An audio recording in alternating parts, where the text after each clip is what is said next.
इलाज है या नहीं है। इलाज तो अभी तक सर्दी जुकाम का भी नहीं है, सर्दी जुकाम की भी कोई वैक्सीन नहीं है। क्या हम उससे डरते हैं? नहीं डरते हैं। क्यों? क्योंकि ज्यादा लोग नहीं मरते हैं। तो सबसे पहले डेथ रेट कैलकुलेट करते हैं कि एग्जैक्टली कितना है। कितने टेस्ट हुए? 40 लाख टेस्ट हुए, उसमें से 2 लाख लोगों को हुआ, तो नियर अबाउट एवरेज कितनी आई? 5% की। अगर यही हमने 4 करोड़ टेस्ट करे होते तो कितने डिटेक्ट हो गए होते अब तक? 20 लाख हो जाते। 40 करोड़ करे होते तो कितने हो जाते? 2 करोड़ हो जाते। टोटल अगर कर लिए होते हमने टेस्ट 130 करोड़ का, तो कितना नंबर निकल करके आ जाता? Near about 5 crore.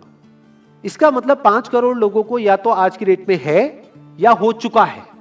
और एक और मजे की बात यह है कि कोरोना में ऐसा नहीं है कि जिसको भी होता है उन सबके सिम्टम्स आते हैं। 80% से ज्यादा जो केसेस होते हैं वो असिम्टोमेटिक होते हैं, उनमें कोई सिम्टम्स नहीं आते हैं। यानी अगर मुझे हो गया है और मैं ठीक भी हो गया हूं तो मुझे पता तक नहीं है।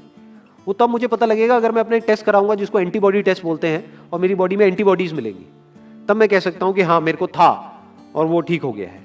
तो अभी अगर हम बेसिक सी कैलकुलेशन करें तो 5 करोड़ निकल करके आ रहा है नंबर। उसमें से डेथ कितनी हुई है? 5,800। तो 5 करोड़ में से 5,800 डेथ हुई है। पहले तो इसको कैलकुलेशन को हमको ठीक करना है। डेथ को अंडर रिपोर्ट करने का कोई तरीका नहीं है, बल्कि ओवर रिपोर्ट किया जा सकता है। ओवर रिपोर्ट कैसे? फॉर एग्जांपल आपकी बॉडी में टेस्ट हुआ, आपकी बॉडी में मिला कोरोना वायरस, लेकिन आपके अंदर पहले ही बहुत सारी प्रॉब्लम्स चली रही थी, तब भी आपकी किसी ना किसी वजह से डेथ होने ही वाली थी। बट क्योंकि ये कोरोना आया आपकी बॉडी में, इस वजह से आपकी डेथ हो गई, तो ये ट्रिगर कर गया। तो ये जो 5800 का नंबर है, ये इससे कम तो हो सकता है, इससे ज्यादा होने के चांसेस बहुत कम है। बट एक बार को हम मान लेते हैं कि इतना ही है नंबर, ना कम है ना ज्यादा है, तो कितनी परसेंटेज निकल करके आई? 5 करोड़ में से अगर 5800 डेथ्स हुई हैं तो क्या परसेंटेज निकल करके आई? Near about 0.01%। ये उससे बहुत कम है जितनी डेथ्स हमारे यहां पे होती हैं रोड एक्सीडेंट की वजह से। हर साल की अगर हम एक कैलकुलेशन देखें तो 1.5 लाख से ज्यादा डेथ हो जाती है इंडिया में रोड एक्सीडेंट्स की वजह से। हर 4 मिनट में एक डेथ होती है रोड एक्सीडेंट की वजह से। और अगर अभी आप देखोगे सड़कों पे एक बहुत ही फनी चीज नजर आ रही है। 2 व्हीलर पे जा रहे हैं, मास्क सबने लगाए हुए हैं, कभी भी नोट करना इस चीज को। हेलमेट नहीं पहने हुए, हेलमेट बहुत कम लोगों ने पहने हुए हैं। इससे हमको क्या समझ आ रहा है? क्या ये समझदारी है, बेवकूफी है?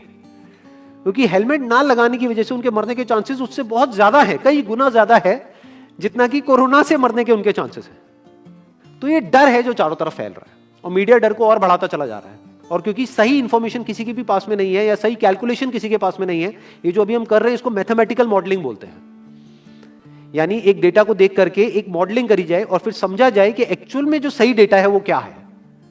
ये नहीं कि लिमिटेड डेटा के बेस पे हम कोई भी कंक्लूजन ड्रॉ कर लें और उसके बेस पे डरते रहें। तो अगर इसका डेथ रेट 0.01% है तो हम सब इतना डर क्यों रहे हैं? क्या कुछ और है जिससे हमको डरना चाहिए, जिससे हम नहीं डर रहे हैं, जिसके बारे में कोई बात नहीं कर रहा है, जो इससे लाख गुना ज्यादा भयानक है? मतलब कोरोना से लाख गुना ज्यादा खतरनाक कुछ है जिससे हम नहीं डर रहे हैं और इससे हम डर रहे हैं। वो क्या है जिससे हमको डरना चाहिए? अनएम्प्लॉयमेंट। अभी पीछे कुछ आर्टिकल्स आए थे न्यूज़पेपर में जहां पे एक फिगर आई थी निकल करके, I am not too sure ये फिगर कितनी सही है कितनी नहीं है, जहां पे आया था कि 13 करोड़ लोग अनएम्प्लॉयड हो गए। इस फिगर से हमको डरना चाहिए। 13 करोड़ लोग अनएम्प्लॉयड होने का मतलब हम समझते हैं कि इसका मतलब क्या है? इसका मतलब ये, अगर इकोनॉमी पॉइंट ऑफ व्यू से देखोगे, कि ये जो 13 करोड़ लोग हैं ये अपने जो खर्चे हैं वो बहुत ही लिमिट में कर देंगे। जिस बंदे की नौकरी चली गई है, क्या वो जाकर के मार्केट में नए कपड़े खरीदेगा? क्या अपने बच्चों के लिए खिलौने खरीदेगा? ट्रैवल एंड टूरिज्म तो भूल ही जाओ। ऐसी और हजारों इंडस्ट्रीज हैं जिनकी धज्जियां उड़ जाएंगी क्योंकि डिमांड कम हो जाएगी ओवरऑल इकोनॉमी के लेवल पे। जब डिमांड कम होगी तो क्या करना पड़ेगा इन ब्रांड्स को, इन कंपनीज को क्या करना पड़ेगा, इन मैन्युफैक्चरर्स को क्या करना पड़ेगा? अपनी सप्लाई को कम करना पड़ेगा। जितनी उन्होंने सप्लाई कम करी, अनएम्प्लॉयमेंट और बढ़ गया। कि आज जो नंबर 13 करोड़ है वो बढ़ करके कितना हो गया? 20 करोड़। यानी पूरा का पूरा लूप बन जाएगा। इस लूप को बोलते हैं रिसेशन, जो ग्लोबली ऑलरेडी रिसेशन आ चुका है। और अगर यही रिसेशन और डीप होता चला जाए तो उसको बोलते हैं डिप्रेशन, जहां से एक इकोनॉमी को बाहर आने में 5 से 10 साल लगते हैं। तो इकोनॉमी का पहले ही बुरा हाल था, प्लस इस कोरोना की वजह से और बुरा हाल हो गया है, प्लस जो रहा सहा हमारा जो अपना डर है वो सिचुएशन को और खराब करता चला जा रहा है। और इस डर को हर कोई बढ़ा रहा है, कोई भी कम करने का काम नहीं कर रहा है। एक्चुअल में अगर आप मेरे स्टैंड पॉइंट से देखोगे तो डरने की कोई जरूरत ही नहीं है, क्योंकि जो डेथ रेट है वो बहुत ही कम है। तो हम डर क्यों रहे हैं? सोचो। बस इसलिए कि डेथ नहीं होनी चाहिए। अगर यही हमारा ऑब्जेक्टिव है कि डेथ नहीं होनी चाहिए, मतलब हम कहते हैं कि किसी की डेथ नहीं होनी चाहिए, तो फिर तो लॉकडाउन परमानेंट हो जाना चाहिए, सड़कों पे निकलना ही नहीं चाहिए, क्योंकि सीधा सीधा 1.5 लाख डेथ बचेंगी। 1.5 लाख लोग जो हर साल एक्सीडेंट में मरते हैं, उनको हम बचा सकते हैं ना, उनकी लाइफ बच जाएगी। परमानेंट कर दो लॉकडाउन को। कैसा है आइडिया? ये बिल्कुल ऐसा है जैसे मैंने एक आदमी की एक कहानी सुनी थी, उसके घर में एक चूहा घुस गया, तो उस चूहे को उसने पकड़ने की बड़ी कोशिश करी, लेकिन वो चूहे को नहीं पकड़ पाया। तो एंड में उसने क्या किया, घर पे आग लगा दी, अपने घर में आग लगा दी। उसके बाद भी चूहा तो बच करके निकल गया, घर चला गया, घर जल गया। यही हालत है इसकी, कोरोना की। इस डर को हमको खत्म करना पड़ेगा, तब जाकर के इस प्रॉब्लम का एक्चुअल में सॉल्यूशन निकलेगा, जो रियल प्रॉब्लम है। और रियल प्रॉब्लम कोरोना नहीं है। रियल प्रॉब्लम क्या है? हमारी जो इकोनॉमी है। रियल प्रॉब्लम क्या है? अनएम्प्लॉयमेंट। तो इस वीडियो के थ्रू मैं अपनी एक हम्बल रिकमेंडेशन देना चाहूंगा गवर्नमेंट ऑफ इंडिया को, या जो भी लोग एक पर्टिकुलर पोजीशन पे हैं उन लोगों को, कि हमको टेस्ट करने कम करने हैं, टेस्ट बढ़ाने नहीं है। अभी हम गलती क्या कर रहे हैं? टेस्ट बढ़ाते चले जा रहे हैं, जिसकी वजह से केसेस बढ़ते चले जा रहे हैं, जिसकी वजह से डर बढ़ता चला जा रहा है। गवर्नमेंट क्या एक क्राइटेरिया नहीं बना सकती कि जो क्रिटिकल केसेस है बस उन्हीं का टेस्ट करो, क्योंकि उन्हीं को हॉस्पिटल में एडमिट करने की जरूरत है, तो उन्हीं का टेस्ट होना चाहिए ना। जो वैसे ही ठीक हो रहे हैं, अपने आप ही ठीक हो रहे हैं, जिनको माइनर सिम्टम्स हैं और वो खुद ही ठीक हो रहे हैं, उनका टेस्ट करने की क्या जरूरत है? उससे तो पैनिक और बढ़ेगा। और अगर टेस्ट कर भी दिया तो हम करने क्या वाले हैं? उनको क्या हॉस्पिटल में एडमिट करने वाले हैं? नहीं, घर पे क्वारंटाइन करने वाले हैं। अभी जो क्वारंटाइन वाला फंडा है, ये भी जब बेस छोटा होता है तब तो काम करता है, जब करोड़ों में हो जाता है तब काम नहीं करता है। मैं अगर एग्जांपल से समझाने की कोशिश करूं, जो मेरी थॉट प्रोसेस है उसको इमेजिन करो। एक ऐसी सिचुएशन है कि हम एक घर में है और चारों तरफ से बाढ़ आई हुई है, और ये जो घर है हमारा वो ऐसा है, इसको इमेजिन करो, जहां पे हजारों दरवाजे हैं। तो हम क्या करें, इसमें से एक दरवाजे को पकड़ लें और उसी को पक्का करते चले जाएं। ये है क्वारंटीन, और बाकी के हजारों खुले पड़े हैं। एक को हम पक्का करते चले जा रहे हैं, क्योंकि यहां से पानी अंदर नहीं आना चाहिए। इंडिया की पॉपुलेशन क्या है? 130 करोड़। टेस्ट कितने हुए हैं अभी तक? 40 लाख। दिल्ली के कितने हो रहे हैं? 1 लाख। महीने के कितने हुए? 30 लाख। साल के कितने हुए? 3 करोड़ 60 लाख।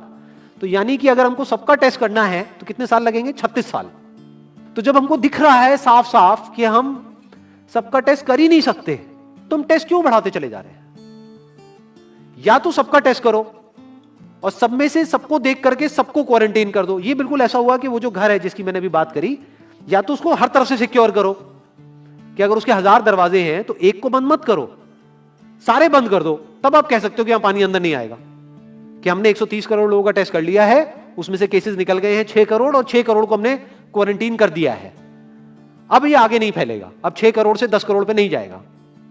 बट हमने टेस्ट ही करे 40 लाख, जिसमें से केसेस आए 2 लाख। अगर इन 2 लाख को हमने क्वारंटीन कर भी दिया तो बाकी करोड़ों लोग तो बाहर घूम रहे हैं ना। तो उससे होगा क्या? तो अब हमको समझ जाना चाहिए कि इसको रोकने का कोई तरीका नहीं है। तो अब इसका प्रैक्टिकल सॉल्यूशन क्या है? गवर्नमेंट की तरफ से हमको सिर्फ ये इंफॉर्मेशन चाहिए कि भैया अभी कितने बेड्स ऑक्यूपाइड हैं आपके स्टेट में, और अभी कितने और आपने अरेंजमेंट कर रखा है, और कितने और कर सकते हो। अब वो बेड चाहे किसी हॉस्पिटल में हो चाहे किसी होटल में हो। और प्लस ये इंफॉर्मेशन क्यों नहीं जा रही लोगों के पास में कि इतना डरने की जरूरत नहीं है जितना आप डर रहे हो। हाँ ठीक है, प्रिकॉशंस लो, सेफ्टी मेजर्स लो, सोशल डिस्टेंसिंग को मेंटेन करो, लेकिन इतना डरने की जरूरत नहीं है जितना आप लोग डर गए हो, क्योंकि डेथ रेट कम है। ये इंफॉर्मेशन जानी चाहिए अब लोगों के पास में, वक्त आ चुका है। अगर ये नहीं गई तो प्रॉब्लम सॉल्व नहीं होने वाली इकोनॉमी के लेवल पे। कॉन्फिडेंस खत्म हो चुका है, रियलिटी को हमको पहले समझना होगा। अभी प्रॉब्लम क्या हो रही है? हम कह रहे हैं कि हाँ कंस्ट्रक्शन एक्टिविटीज अलाउड है। गवर्नमेंट को क्या लग रहा है? अलाउड बोल करके सारी प्रॉब्लम सॉल्व हो जाएगी।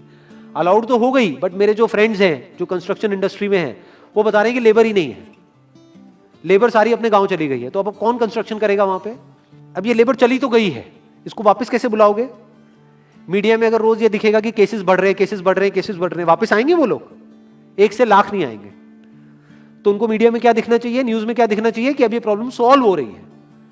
तो लोगों के अंदर का डर निकलना चाहिए। यानी जो भी मैंने अभी तक कहा, अगर मैं उसको सम अप करूं तो वो क्या है प्रैक्टिकली, अगर पॉइंटर्स में सॉल्यूशन देखा जाए। नंबर 1 मोस्ट इंपॉर्टेंट, टेस्ट धीरे धीरे हमको कम करने हैं, बढ़ाने नहीं है। दिन के 1 लाख टेस्ट हो रहे हैं, मैं ये नहीं कह रहा कि एकदम से 10,000 कर दो, 1 लाख के 90,000 कर दो, एटलीस्ट बढ़ाओ मत। समझ गए? 1 लाख के 1.5 लाख टेस्ट मत करो दिन के, 2 लाख मत करो, क्योंकि तब भी 36 साल लगेंगे पूरा करने में। अगर आपने स्पीड डबल भी कर दी तब भी 18 साल लगेंगे। 18 साल तक तो पता नहीं ये बीमारी कहां होगी, किसी को याद तक नहीं होगा। तो करना क्या है गवर्नमेंट को, अगर थोड़ा सा सेंसिबली चले कि टेस्ट को धीरे धीरे कम करते चले जाओ, यानी 1 लाख से 90,000 कर दो, फिर कुछ दिन बाद 80,000 कर दो, फिर 70,000 कर दो। इसकी वजह से क्या होगा, मीडिया में केसेस कम होते हुए दिखेंगे, अखबारों में केसेस कम होते हुए दिखेंगे, हर जगह पे जहां पे अभी आ रहा है कि अभी तक की सबसे बड़ी फिगर, आज तक के सबसे ज्यादा केसेस, वो सब धीरे धीरे कम हो जाएंगे।